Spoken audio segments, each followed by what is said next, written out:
अस्सलाम वालेकुम, कैसे हैं आप सब। उम्मीद करती हूँ आप सब खैरियत से होंगे। मेरा नाम है अशबा और आप देख रहे हैं अशबा का किचन। आज जो मैं रेसिपी बना रही हूँ वो देखने और सोचने में तो बहुत ही आसान है और मैं इसको डिफरेंट तरीके से बनाऊँगी। जी हाँ, आज मैं बना रही हूँ सीज़न्ड फ्रेंच फ्राइज़ जो कि बहुत ही मज़े के बनते हैं। तो चलिए रेसिपी को स्टार्ट करते हैं। और अगर आप मेरे यूट्यूब चैनल पर नए हैं, मेरी वीडियोज़ को लाइक करें, शेयर करें, सब्सक्राइब करें और बेल आइकॉन के बटन को भी क्लिक कर दें ताकि मेरी हर आने वाली न्यू वीडियोस आप तक सबसे पहले पहुंच सके। सीज़न्ड फ्रेंच फ्राइज़ बनाने के लिए हमें क्या क्या चीज़ें चाहिए। 1 चम्मच कश्मीरी लाल मिर्च, 1 चम्मच लाल मिर्च का पाउडर, नमक हस्बे जायका, मैदा 1 से 2 चम्मच, कॉर्नफ्लावर 3 चम्मच, चावल का आटा 1 चम्मच, काली मिर्च का पाउडर आधा चम्मच और 2 से 3 बड़े आलू लिए जिसको फ्रेंच फ्राइज़ की शेप में काट लिया था और 2 मिनट के लिए बॉईल कर लिया था। अभी करना ये है कि मैंने 1 कप पानी लिया है, उसके अंदर सारे मसाले मिक्स करेंगे। तो अभी मसाले डालेंगे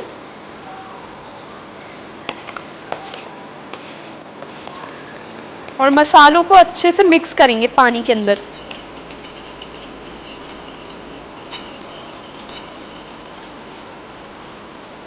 मसाले अच्छे से मिक्स हो गए और देखिए कितना पतला पेस्ट बनाना है बिल्कुल। आलू को अभी गहरे बर्तन में डालेंगे।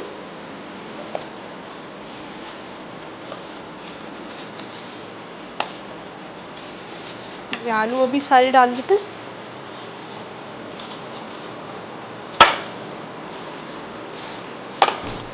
आलू अभी डाल दिए। अभी जो मिक्सचर बनाया था हमने मसालों का वो डालेंगे।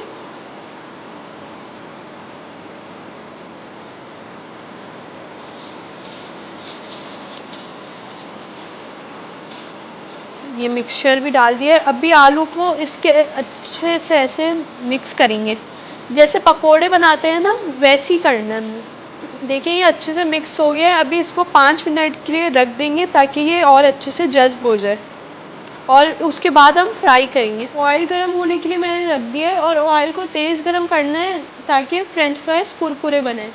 तो अभी ऑयल गर्म हो रहा है, उसके बाद हम फ्रेंच फ्राइज़ डालेंगे। ऑयल गर्म हो गया है, अभी इसके अंदर फ्रेंच फ्राइज़ डालते हैं।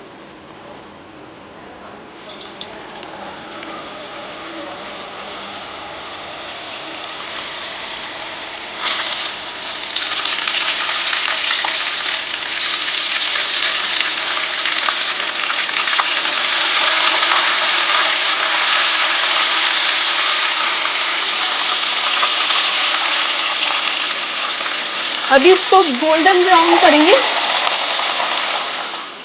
फ्रेंच फ्राइज़ को पकाते वक्त ज़्यादा चम्मच से नहीं हिलाना है वरना ये टूट जाएंगे। तो देखिए ये रेडी हो गए हैं। अभी इनको डिश आउट करते हैं।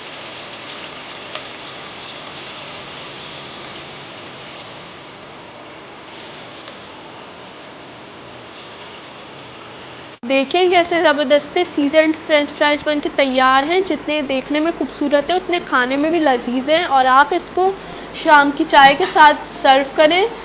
जैसे कि आप सब जानते हैं बारिशों का मौसम चल रहा है, तो बारिशों के मौसम में चाय के साथ तो ये मज़ा दुगना कर देंगी। आपको मेरी रेसिपी पसंद आई हो तो मुझे कमेंट्स में ज़रूर बताइएगा और अगर आपको किसी और चीज़ की भी रेसिपी चाहिए तो वो भी मुझे ज़रूर बताइएगा ताकि मैं नेक्स्ट वीडियो उसी पर बनाऊँ। चलती हूँ, दुआओं में याद रखिएगा। इंशाल्लाह फिर लौट के आऊँगी एक नई और ज़बरदस्त सी रेसिपी के साथ। ओके, अल्लाह हाफ़िज़।